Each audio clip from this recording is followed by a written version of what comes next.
बिस्मिल्लाहिर्रहमानिर्रहीम, अस्सलाम वालेकुम जी। तो व्यूअर्स, आज जो मैं आपके सामने टॉपिक लेकर आई हूँ, it is form of verb. Form of verb हमारे आज की वीडियो का टॉपिक है। जैसे कि आपको याद होगा, हमारी प्रीवियस वीडियो में हमने वर्ब के बारे में पढ़ा था इन पार्ट्स ऑफ स्पीच में। तो वो तो जस्ट एक थोड़ा सा छोटा मोटा सा इंट्रोडक्शन था वर्ब का। असल में जो वर्ब का यूज़ होता है वो टेंसेस में होता है, और वो यूज़ इस तरह से होता है कि वर्ब के आगे से 3 फॉर्म्स हैं, first form, third form and second form. ये फॉर्म ऑफ वर्ब जो है बहुत इंपॉर्टेंट हिस्सा है टेंसेस का। फर्दर टेंसेस में जाने से पहले मैंने ये फ़ील किया कि इसकी बहुत ज़रूरत है कि मैं फॉर्म ऑफ वर्ब का एक इंट्रोडक्शन आपको दे दूं, ताकि आपको जो इसकी कॉन्सेप्शंस हैं वो क्लियर हो जाएं। तो जो इंग्लिश सीखने के सफ़र में एक हार्ट ब्रेकिंग चीज़ ये भी है कि लोग आपको कहते ज़रूर हैं कि ये वाली फॉर्म ऑफ वर्ब आ जाए, लगा दो, ये वाली फॉर्म ऑफ वर्ब लगा दो, ये कर दो, वो कर दो, लेकिन बताता कोई नहीं है कि ये फॉर्म ऑफ वर्ब आती कहाँ से है, भाई ये कहाँ से आ जाती हैं, और ये कैसे हो जाता है कि एक वर्ड जो है वो कितने और वर्ड्स में ट्रांसफॉर्म हो जाता है। तो यही आपकी कन्फ्यूजन जो है, अगर आपके माइंड में रहती है और आपको समझ नहीं आती, तो ये वीडियो बिल्कुल ठीक है आपके लिए। आप इसको देखते जाइए, आपको समझ आ जाएगी। इस वीडियो में मैं ऐसा ट्रिक आपको बताने वाली हूँ ना, जो आपकी ज़िंदगी आसान कर देगा, और दोबारा फिर आपको इतनी कन्फ्यूजन नहीं होगी। I am very sure about it, yes I bet. Form of verb की मज़ीद डेप्थ में जाने से पहले मैं समझती हूँ कि आपको वर्ब को थोड़ा सा रिकॉल कराना बहुत ज़रूरी है, क्योंकि मैंने अपनी प्रीवियस वीडियो में भी वर्ब की डेफिनेशन बताई थी आपको, और अगर आपने वो वीडियो नहीं देखी तो चलिए मैं दोबारा आपसे बता देती हूँ। A verb is a word जो कि किसी भी एक्शन को रिप्रेजेंट करता है। मतलब हमारा खाना पीना, सोना, जागना, बैठना, उठना, सब कुछ जो है वो वर्ब की कैटेगरी में आता है। It is a verb. जो भी कोई इंसान कोई काम करता है, या जो भी काम हमारे सामने हो रहा है, नज़र के सामने हो रहा है, कोई उठ रहा है, कोई बैठ रहा है, कोई जाग रहा है, कोई सो रहा है, या whatever others are doing, it is called verb. तो वर्ब की आगे से 2 मेन कैटेगरीज हैं verb, specially form of verb को डिवाइड किया गया है रेगुलर वर्ब और इरेगुलर वर्ब में। तो रेगुलर फॉर्म ऑफ वर्ब क्या है और इरेगुलर फॉर्म ऑफ वर्ब क्या है, चलिए अब हम इस पे बात करते हैं। जी, तो व्यूअर्स, रेगुलर वर्ब्स की बात करें हम लोग, रेगुलर फॉर्म ऑफ वर्ब की, तो वो मैं आपको बताऊं कि वो क्या होती हैं। मतलब रेगुलर वर्ब में कोई रोना धोना नहीं होता कि बिल्कुल ही न्यू वर्ड एक आ जाएगा सेकंड फॉर्म के अंदर, इस तरह का कोई डर खतरा नहीं होता। रेगुलर वर्ब में क्या होता है कि जस्ट हमें, जिस तरह मैंने आपको स्क्रीन पे नज़र आ रहा होगा कि मैंने जो वर्ड है फर्स्ट फॉर्म में लिखा हुआ, देन फिर सेकेंड में मैंने उसको जस्ट ईडी लगा दिया है, हर वर्ड के आगे मैंने ये किया है। तो ये होती हैं रेगुलर वर्ब, जिनको करने के लिए हमें कोई भी परेशानी की ज़रूरत नहीं है। हमें जस्ट क्या करना है कि हमें उनकी सेकंड फॉर्म में भी ईडी लगा देना और थर्ड फॉर्म में भी ईडी लगा देना, दैट्स इट, कहानी ख़त्म। तो ये होती हैं रेगुलर वर्ब। और मैं आपको एक और फैक्ट बताती चलूँ, वर्ब की जो टोटल फॉर्म ऑफ वर्ब है उसमें से 97% जो है वो रेगुलर वर्ब ही हैं। तो आपको इतना परेशान होने की ज़रूरत नहीं है। जो बाकी जो 3% बचते हैं वो इस तरह की वर्ब हैं कि जिनमें सेकंड फॉर्म और थर्ड फॉर्म जो होती है वो बिल्कुल ही जो फर्स्ट फॉर्म से डिफरेंट होती है। तो चलिए हम लोग उनको भी थोड़ा सा प्रैक्टिस कर लेते हैं। तो व्यूअर्स, वर्ब की सेकंड कैटेगरी हमारे पास है इरेगुलर वर्ब।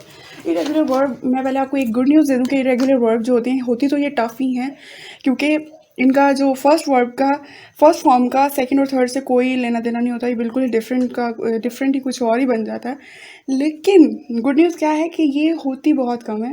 मतलब टोटल फॉर्म ऑफ वर्ब में से जो है वो 96 to 97% जो है वो रेगुलर फॉर्म ऑफ वर्ब होती हैं, जिनके साथ ईडी लगा देते हैं और हमारा काम चल जाता है। और जो 3 to 4% बाकी बचता है ना, वो होती हैं ये रेगुलर वर्ब। तो इतना तो हम कर ही सकते हैं कि जो मोस्ट कॉमन है उसको हम लोग प्रिपेयर कर लें, ताकि जो हमारा गुजारा है वो हो जाए और हमें जो है वो परेशानी ना हो कि अब इसको कैसे ट्रांसफॉर्म करेंगे। सो चलते हैं इसके एग्जांपल की तरफ। मैंने एग्जांपल नंबर 1 लिखा है, गो, वेंट, गॉन।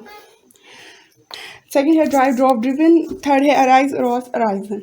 सो इरेगुलर वर्ब के हवाले से जो 3 to 4% इरेगुलर वर्ब है, उनके हवाले से एक और गुड न्यूज़ ये भी है कि कुछ फॉर्म ऑफ वर्ब तो ऐसी हैं ना जो बिल्कुल ही अलग वर्ड में ट्रांसफॉर्म हो जाती हैं, लेकिन कुछ फॉर्म ऑफ वर्ब ऐसी भी हैं कि जो सेम टू सेम वैसी ही रहती है, जैसे कि hit, hit, hit, cut, cut, cut, और तो इस तरह के कुछ और मज़ीद भी हैं।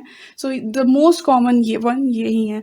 सो इस तरह की जो फॉर्म ऑफ वर्ब्स हैं ये भी इरेगुलर में ही आती हैं, और ये 3 to 4% ही कैरी करती हैं percentage in the form of verb. जैसा कि आप स्क्रीन पर देख सकते हैं कि स्क्रीन पर इस वक्त आपको 3 ग्रुप्स नज़र आ रहे हैं। बेसिकली ये ग्रुप्स किसके हैं? ये इरेगुलर वर्ब के आगे से 3 ग्रुप्स हैं, और ये 3 ग्रुप्स क्या बता रहे हैं हमें कि 3 तरह के वर्ब को कैटेगराइज किया गया है फॉर्म ऑफ वर्ब को इरेगुलर वर्ब के अंदर भी। एक ग्रुप नंबर 1 हमें ये बता रहा है कि वो लोग, ये जो वर्ड्स हैं ये फर्स्ट फॉर्म में भी वही हैं, सेकंड में भी वही हैं, और थर्ड में भी वही हैं। और जो ग्रुप नंबर 2 है वो वाले वर्ड्स को शो कर रहा है जो कि फर्स्ट में डिफरेंट है, और सेकंड और थर्ड में वो दोनों सेम है, यानी कि उनकी सेकंड फॉर्म और थर्ड फॉर्म बिल्कुल सेम है। और थर्ड जो ग्रुप है, ग्रुप नंबर 3, वो वाले वर्ड्स शो कर रहा है जो कि इंटायरली डिफरेंट है, यानी कि फर्स्ट फॉर्म और है, सेकंड फॉर्म और है और थर्ड फॉर्म और है। तो जी ये एग्जांपल्स हैं most commonly used irregular verb की। जी तो व्यूअर्स, रेगुलर और इरेगुलर को समझने के बाद मेरे ख्याल से जो दूसरी ज़रूरी इंपॉर्टेंट चीज़ है ना आपको समझने के लिए, वो ये है कि आप इस चीज़ की अंडरस्टैंडिंग कर लो अपने माइंड के अंदर। आपको ये एक ट्रिक तो समझ में आ ही गया ना कि वो रेगुलर क्या है और इरेगुलर क्या है, और रेगुलर की परसेंटेज क्या है, इरेगुलर की क्या है। तो अब एक ट्रिक है छोटा सा कि आपने करना क्या है। जो रेगुलर वर्ब है वो तो बहुत ही वाइड वेराइटी है भाई, बहुत ही वाइड वेराइटी है। 97% ऑफ फॉर्म ऑफ वर्ब्स हैं वो तो ऑब्वियसली बहुत मुश्किल होगा उसको ओवरऑल कवर करना। लेकिन हम इतना ज़रूर कर सकते हैं, जो 3 और 4% इरेगुलर वर्ब है वो हमने कहीं ना कहीं हमारी आंखों से एक दफ़ा हमारी नज़र से गुजरी ज़रूर हो। वो वर्ब जो है इरेगुलर वर्ब 3 to 4%, वो एक दफ़ा हमारी नज़र से गुजरनी चाहिए। उसका फ़ायदा क्या होगा जी, ये भी बहुत अच्छा सवाल है। उसका फ़ायदा ये होगा आपको कि जब इरेगुलर वर्ब आपके माइंड में बिल्कुल क्लियर हो जाएंगी और आपने कहीं ना कहीं एक दफ़ा वो पढ़ ली होंगी, गो थ्रू कर ली होंगी, तो जब कोई ऐसी वर्ब आ जाती है या कोई ऐसा वर्ड आ जाता है जिसका आपको मीनिंग नहीं पता, तो यू कैन ईज़िली आइडेंटिफाई कि ये रेगुलर है या इरेगुलर है। तो अगर तो वो इरेगुलर है तो आपको ऑब्वियसली उसका सेकंड और थर्ड फॉर्म का ट्रांसफॉर्म करना आता होगा। आप उसको, अगर रेगुलर है तो फिर आप उसको ईज़िली ईडी लगाकर कहानी ख़त्म कर सकते हैं।